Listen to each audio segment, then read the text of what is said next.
Bonjour et bienvenue pour cette nouvelle vidéo d'inspiration. Alors aujourd'hui, je voudrais répondre à une demande qui m'a été faite dans un commentaire qui est la suivante. Pouvez-vous nous parler de la puissance du subconscient? Bah oui, je peux vous en parler avec plaisir. C'est une question intéressante parce qu'en fait, comme je vais vous l'expliquer aujourd'hui, tout se passe au niveau de notre subconscient ou inconscient.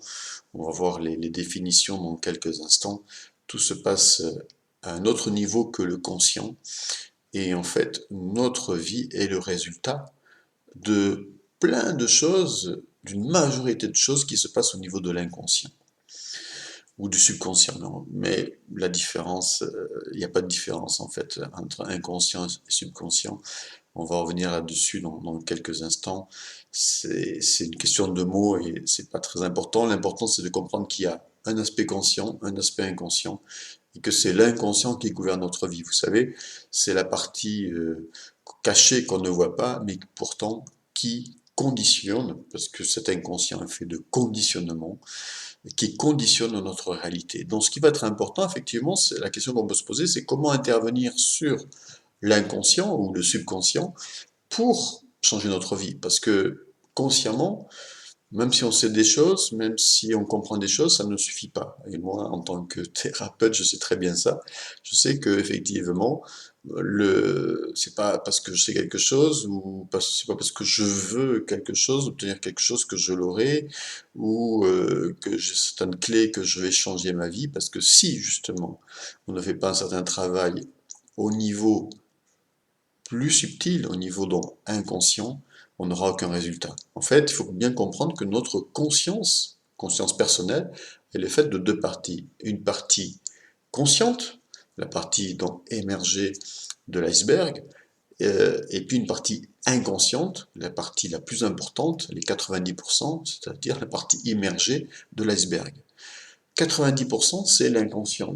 Et donc, ça veut dire que c'est ça qui domine. Et tout part de là.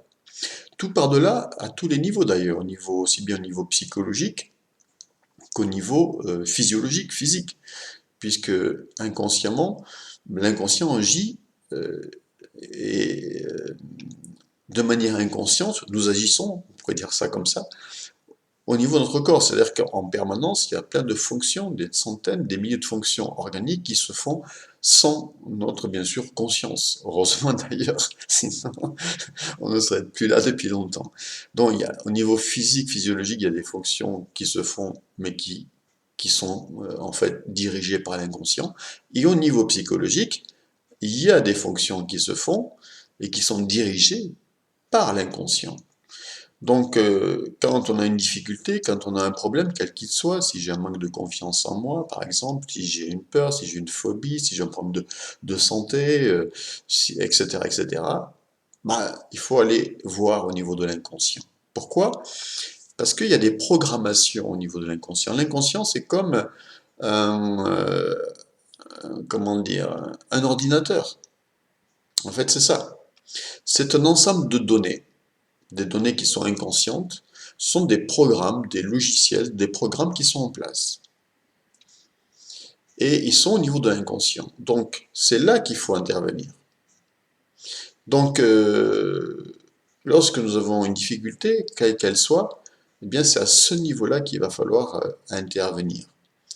Et comment? Ben pour cela, bien sûr, il y a des méthodes. Hein. Personnellement, j'utilise la relaxation, visualisation positive émotionnelle, j'utilise l'hypnose ericksonienne, j'utilise l'EFT, j'utilise certains types d'exercices qui, par la répétition, permettent en fait de reprogrammer l'inconscient. Dans l'inconscient, c'est un ensemble de programmes, et il y a des programmes négatifs qui ont tendance donc à nous faire répéter des situations négatives. Donc pour changer ces situations, il va falloir donc changer ces programmes tout simplement. C'est aussi simple que ça. Il suffit juste d'avoir la bonne méthode, mais c'est aussi simple que ça. Petite précision au passage, c'est que dans notre inconscient personnel, eh bien, il y a plein de choses. Il y a des blessures, des traumatismes, toute la mémoire d'un certain vécu de notre existence. Il y a des choses bien sûr qui sont positives, il y a des choses, il y a des aspects positifs au niveau de l'inconscient, heureusement, mais il y a aussi des aspects négatifs liés aussi à des expériences négatives et qui nous font, donc comme des programmes négatifs qui nous font répéter toujours les mêmes expériences. Il va falloir agir dessus, on va voir comment dans quelques instants. Donc il y a un aspect personnel, et cet inconscient personnel qui est aussi constitué de croyances, qui sont ce qu'elles sont, si ce sont des croyances négatives ou limitantes, mais qui nous font répéter des choses difficiles.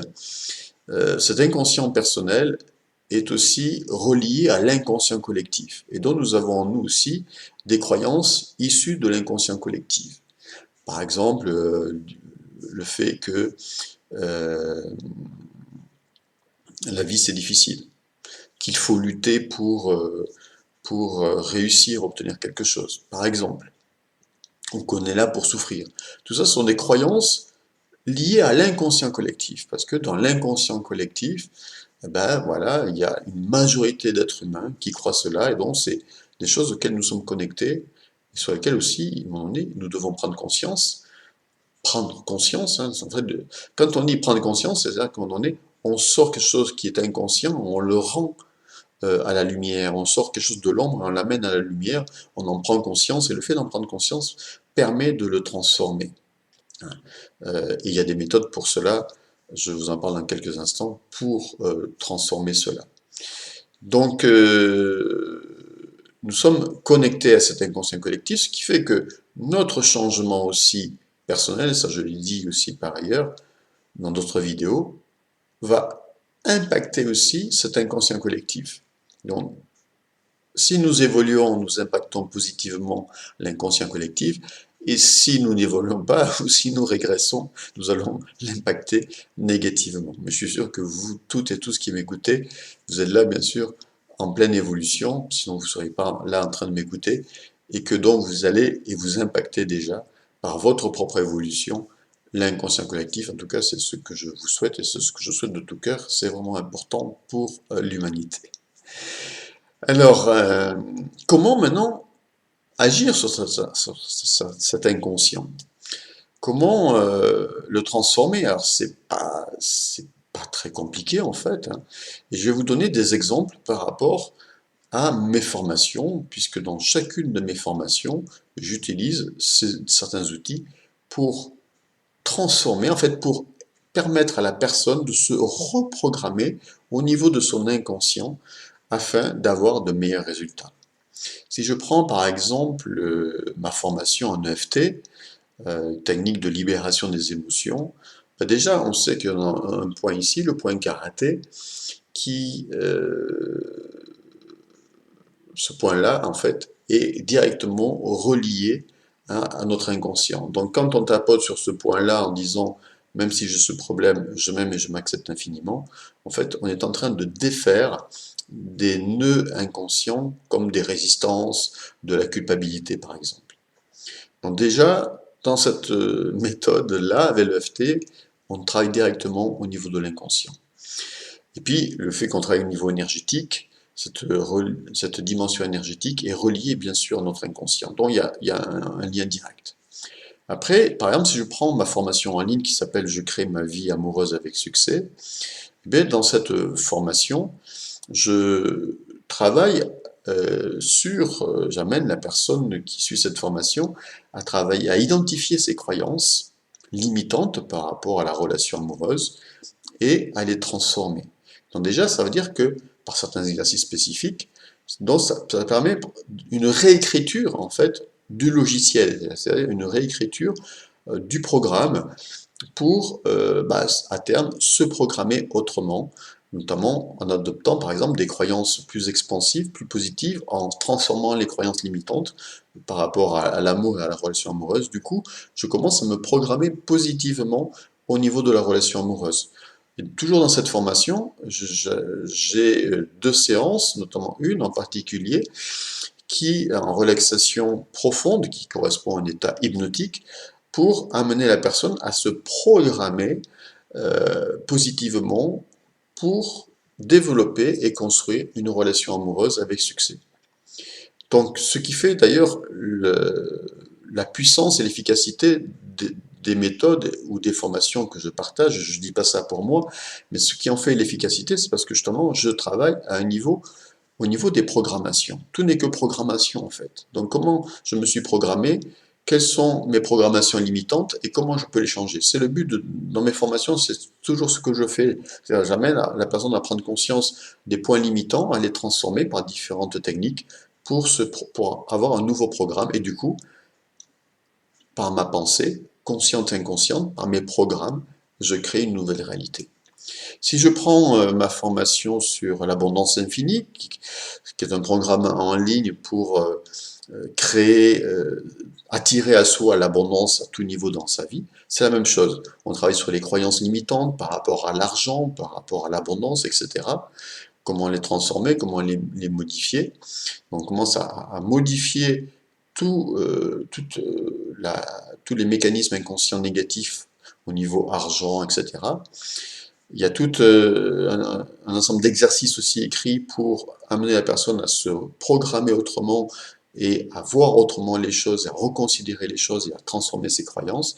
Et puis aussi des séances de relaxation, visualisation positive, émotionnelle pour vraiment intégrer cela et se programmer autrement au niveau de l'inconscient.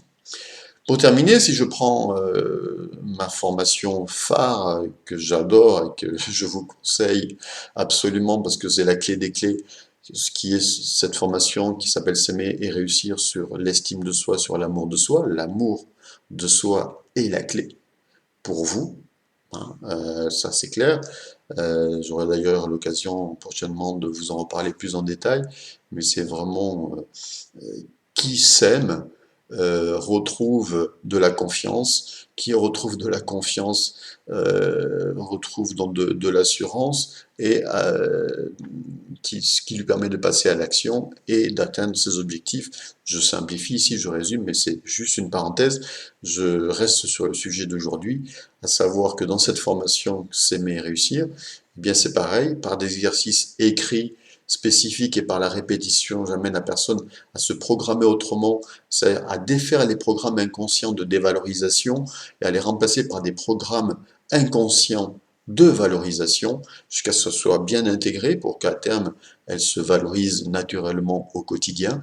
Et puis pareil, par des relaxations, visualisations positives émotionnelles, c'est-à-dire des équivalents à l'hypnose, eh bien on va intégrer cela et vraiment effacer les programmes et se programmer totalement positivement par rapport à soi-même, par rapport à la vision que l'on a de soi, en l'occurrence, dans ce cas, de l'amour de soi. Donc, voilà, ce sont des exemples que je voulais vous donner pour vraiment vous montrer que, bah oui, c'est vraiment la clé de la guérison, la clé à toute difficulté passe par une reprogrammation systématiquement, évaluer où, où sont les difficultés, bien sûr, évaluer les traumas, bien sûr, mais évaluer surtout les programmations inconscientes et les changer, les modifier. En conclusion, donc, retenez que tout n'est que programmation. Voilà, en permanence, et ça rejoint aussi des vidéos que je fais sur la pensée, par nos pensées, nous nous programmons. Il y a mais il y a beaucoup donc de programmations qui sont inconscientes parce que nous n'avons pas bien sûr la mémoire et la conscience de tout, c'est pas possible. Le conscient, lui, nous sert juste à vivre l'instant présent, ici et maintenant, et de mener, de faire ce qu'on a à faire dans l'instant présent, ici et maintenant. C'est voilà, le conscient, il est juste pour être efficace dans l'instant présent. Mais évidemment, après, derrière le conscient, il y a toute une dimension inconsciente. Je vous ai dit, c'est 90% qui est là, qui est un ensemble, un ensemble de données qui comprend toutes nos mémoires, tout ce qu'on a vécu, tout ce qu'on a, à quoi on croit, que ce soit en positif, en négatif, etc. Donc c'est vraiment un ensemble de données qui est là, et sur lequel nous pouvons agir, qui est modulable à l'infini. Et au niveau de notre inconscient, c'est ça qui est intéressant aussi de comprendre et de savoir, c'est que cet inconscient n'est pas coupé de la conscience. Alors la conscience avec un grand C, c'est-à-dire de la conscience que nous sommes en tant qu'être spirituel. Et ça veut dire que, en fait, dans cet inconscient, il y a, euh, comment dire, il y a tout en potentiel, il y a toutes les possibilités, il y a toutes les potentialités. C'est pour cela qu'on peut, en fait, se programmer pour tout. On peut vraiment, en travaillant sur l'inconscient, se programmer à être en bonne santé, se programmer à rajeunir, se programmer à toutes les possibilités. Parce que nous n'avons aucune limite, en fait. Sauf les limites que nous nous mettons. Donc, à un moment donné, si j'intègre, par exemple, si je crois possible telle ou telle chose, et que bien sûr je le cultive, et que je me programme pour ça, c'est ce qui va arriver. Donc, vous n'avez aucune limite, nous n'avons aucune limite. Cet inconscient se façonne en permanence, bien sûr en étant par nos pensées, en étant, ça j'ai déjà fait une vidéo récemment là-dessus, en étant bien sûr vigilant au quotidien sur nos pensées, en prenant conscience de nos croyances limitantes, en transformant nos croyances limitantes, en utilisant certains outils, certaines techniques comme j'ai pu les citer aujourd'hui, et cela nous permet donc de nous reprogrammer euh, pour le meilleur en fait. Voilà. Voilà, j'en ai terminé avec cette vidéo sur le pouvoir du subconscient, de l'inconscient. En fait, j'ai pas tout à fait parlé de la différence entre inconscient et subconscient, mais c'est pas vraiment le plus important aujourd'hui. L'inconscient est inné, le subconscient est acquis, mais bon, pour moi, c'est une même et unique chose. L'important est de retenir dans cette histoire, c'est que cette partie-là, elle est dominante, que tout se passe à ce niveau-là et que c'est important de pouvoir agir à ce niveau-là pour transformer notre réalité. Voilà. Si vous avez des questions, des commentaires par rapport à cette vidéo, n'hésitez pas, laissez-moi vos questions et commentaires sous la vidéo. Si vous aimez cette vidéo, cliquez sur j'aime, merci beaucoup, et partagez-la. Belle fin de journée et à très bientôt pour une prochaine vidéo d'inspiration.